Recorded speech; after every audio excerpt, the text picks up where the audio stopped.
Hello dear student. हमारा जो आज का टॉपिक है उसमें हम बात करेंगे प्रिज्म की। देखिए, प्रिज्म क्या होता है?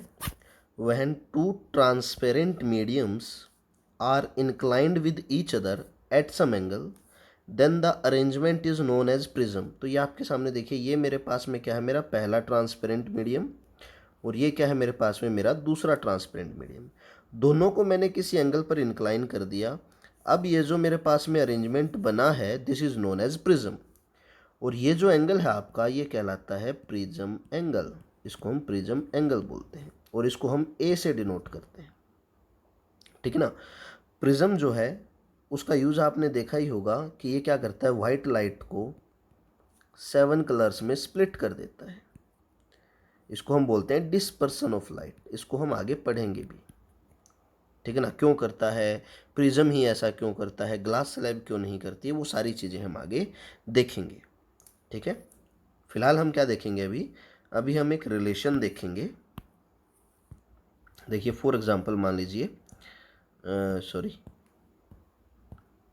लेट अस सपोज ये मेरे पास में एक प्रिज्म है। सॉरी,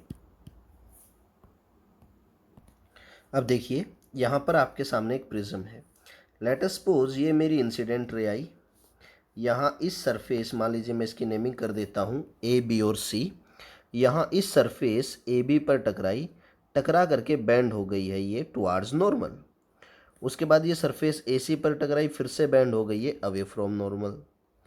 मान लीजिए ये आपका एंगल ऑफ इंसिडेंस है आई, ये आपका एंगल ऑफ एमर्जेंट है ई, बाहर निकलने वाला। अब अगर ये प्रिज्म यहाँ नहीं होता तो क्या होना था, ये रे मेरी सीधी चली जानी थी, और ये मेरी कहाँ से आनी थी रे, ये मेरी पीछे से आनी थी। पर क्योंकि प्रिज्म यहाँ है तो उसने इस रे को क्या कर दिया, बेंड कर दिया इस डायरेक्शन में ऐसे। अब ये जो उसने इसके पाथ को डेविएट किया है इसको मैं यहाँ पर मेंशन कर देता हूँ कि ये जो है मेरा, ये है angle of deviation delta.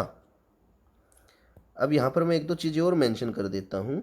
Let us suppose मेरे पास में ये कोई एंगल आ गया R1 और ये कोई एंगल आ गया मान लीजिए R2, रिफ्रैक्शन। अब देखो, प्रिज्म के इस सरफेस ए बी ने कितना डेविएशन दिया, मान लीजिए डेल्टा 1, और इस सरफेस ने कितना दिया, मान लीजिए डेल्टा 2। तो मुझे क्या चाहिए, एक रिलेशन चाहिए। किस किस के बीच में चाहिए, मुझे रिलेशन चाहिए आई ई और डेल्टा के बीच में।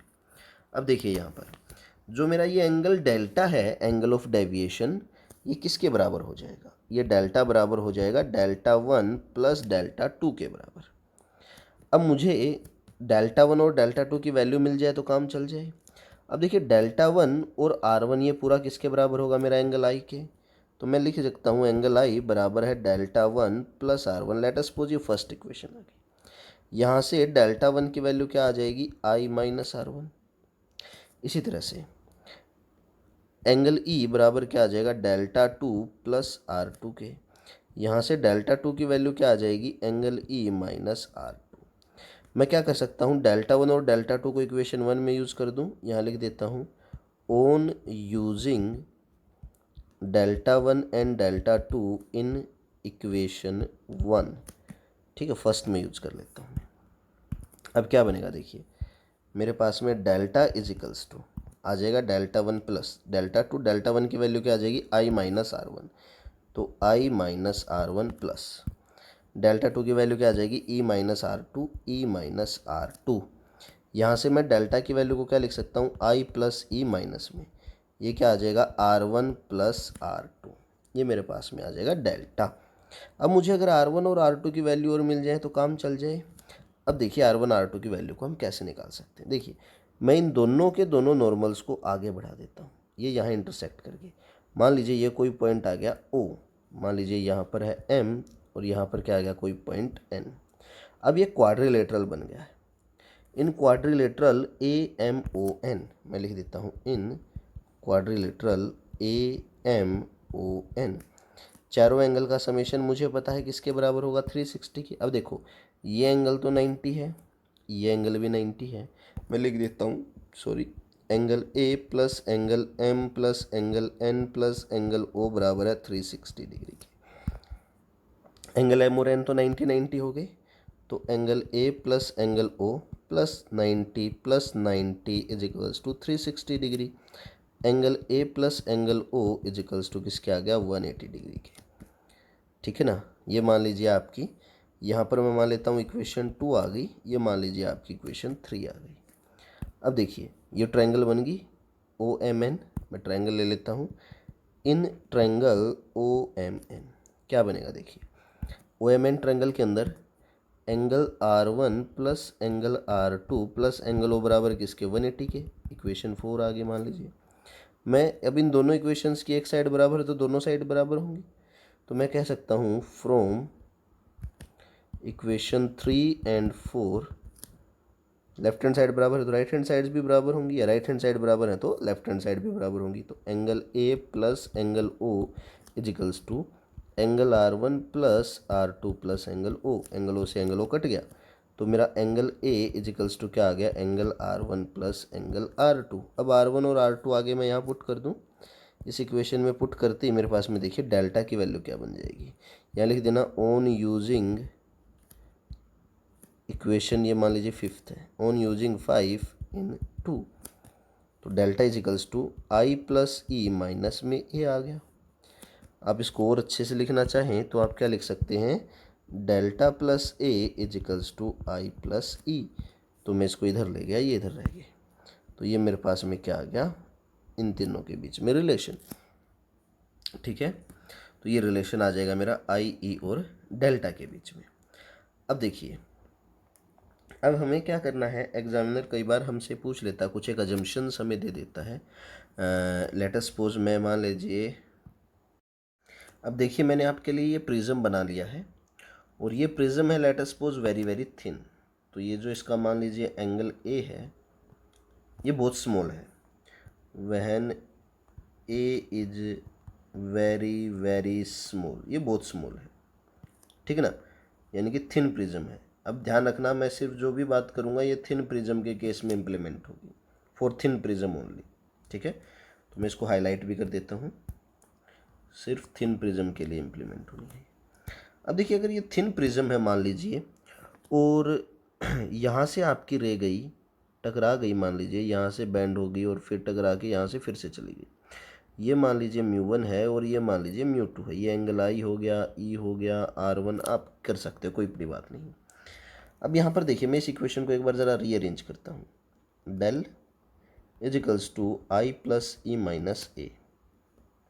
ठीक है, अब मैं सरफेस की नेमिंग कर लेता हूँ, मान लीजिए यहाँ पर ए बी सी, तो 4AB, ए बी के ऊपर स्नेल्स लॉ लगाता हूँ, क्या आएगा, μ1 इंटू में I is equals to μ2 into में R1, वेरी वेरी स्मॉल है इसलिए लगाया मैंने। अब μ1 तो एयर है, 1 हो गया, तो आई की वैल्यू μ2 मान लीजिए आपका म्यू के बराबर क्या आ जाएगी, म्यू इंटू में R1। एक इक्वेशन तो ये पहली बन गई आपकी, ये मान लीजिए दूसरी बन गई आपकी, ठीक है ना। और अगर आप पीछे से इक्वेशंस को कंटिन्यू करना चाहें तो लास्ट इक्वेशन थी 5th, और इसको मान लीजिए आप 6th बना लीजिए और इसको 7th बना लीजिए, ठीक है ना, तो ये 7th हो गई। अब सिमिलरली 4AC, AC के केस में क्या होगा, ये एंगल क्या हो गया, R2, तो म्यू इंटू में R2 साइन ऑफ R2 होता है, इज इक्वल्स टू, पर angle very very small sine R2 मैंने R2 में लिख दिया, μ1 इंटू में ई, μ1 तो 1 हो गया, तो यहाँ से म्यू इंटू में R2 किसके बराबर आ गया, ई के। इक्वेशन 8 आ गई मान लीजिए, तो 7 और 8 को मैं 6 में यूज़ कर लेता हूँ, यहाँ पर मैं यहाँ लिख देता हूँ ऑन यूजिंग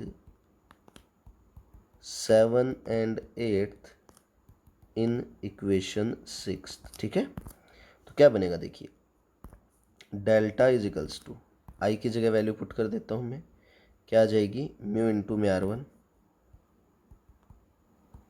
प्लस में ई की जगह वैल्यू पुट कर देता हूँ मैं, क्या आ जाएगी, म्यू इंटू में R2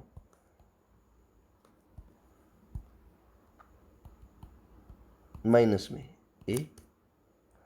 यहाँ से मैं दोनों में से म्यू को कॉमन निकाल सकता हूँ, क्या आ जाएगा, R1 प्लस R2 माइनस ए, और मुझे पता है R1 प्लस R2 तो मेरा किसके बराबर है, ए के बराबर है, रख दो यहाँ पे, तो delta is equals to mu into में ए माइनस ए कॉमन निकाल सकता हूँ, तो delta is equals to mu minus 1 into में ए। एक रिलेशन मेरे पास में ये भी आ जाएगा, किसके लिए आएगा, और ये डेविएशन के लिए। पर ध्यान रखना, ये सिर्फ तब लगेगा जब हमारे पास में क्या होगा, थिन प्रिज्म। अगर थिन प्रिज्म नहीं है तो ये रिलेशन आपका इम्प्लीमेंट नहीं होगा। ठीक है, आज के लिए सिर्फ इतना ही देखेंगे। Thank you, have a great day ahead.